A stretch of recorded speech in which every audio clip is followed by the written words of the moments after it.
ওয়ালাইকুম। আমাদের রিডিং রুমের বাচ্চাদের সকালবেলা পড়াশোনাটাকে বেশি এমফাসাইজ করার জন্য, তাদের সকালবেলা পড়াকে বেশি গুরুত্ব দেওয়ার জন্য আমাদের সকালবেলা ঘুম থেকে উঠে যারা সবার আগে টু ডু লিস্ট জমা দিতে পারবে এবং সারাদিন সবার থেকে বেশি পড়াশোনা করতে পারবে, তাদেরকে আমরা আর্লি বার্ড পুরস্কার দিয়ে থাকি।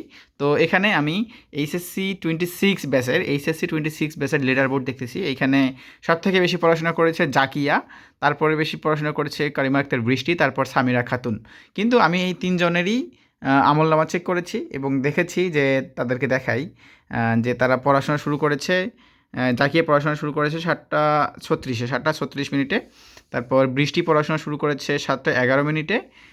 সামিরা খাতুন পড়াশোনা শুরু করেছে 7:59। কিন্তু আমাদের আর্লি বার্ড হওয়ার জন্য অবশ্যই আমাদের সকাল 5টা থেকে সকাল 6টার মধ্যে ঘুম থেকে উঠে টু ডু লিস্ট দিয়ে তারপর পড়াশোনা শুরু করতে হবে। এটা মাস্ট, ঠিক আছে? আমাদের আর্লি বার্ড সকালবেলার পাখি, তো সকালবেলা অবশ্যই তাকে উঠে পড়াশোনা করতে হবে।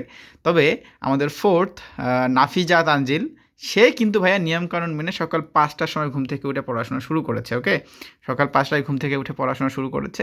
যদিও সে বাকিদের থেকে কম পড়েছে, তারপরেও সে নিয়মকানুন মেনে সকালবেলা ঘুম থেকে উঠেছে এবং পড়াশোনা করেছে।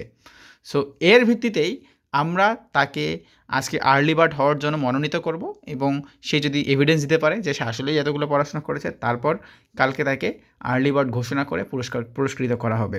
সো আমাদের এই যে কঠোর নিয়মটার পেছনে কারণ হলো বাচ্চাদেরকে সকালবেলা ঘুম থেকে উঠতে মানে একটু বেশি মোটিভেট করা, যেন তার সকালবেলা ঘুম থেকে উঠে পড়তে পারে। কারণ আমরা জানি যে আসলে সকালবেলার পরিবেশটাই এরকম যে আসলে চারিদিকটা অনেক শান্ত থাকে, অনেক সুন্দর থাকে, পড়াশোনা করার অনেক সুন্দর একটা পরিবেশ এবং নামাজ কালাম তো অবশ্যই থাকে। সব কিছু মিলে যদি আমরা সকালবেলা ঘুম থেকে উঠতে পারি, আমাদের দিনটাই আলহামদুলিল্লাহ অনেক বেশি সুন্দর যায়।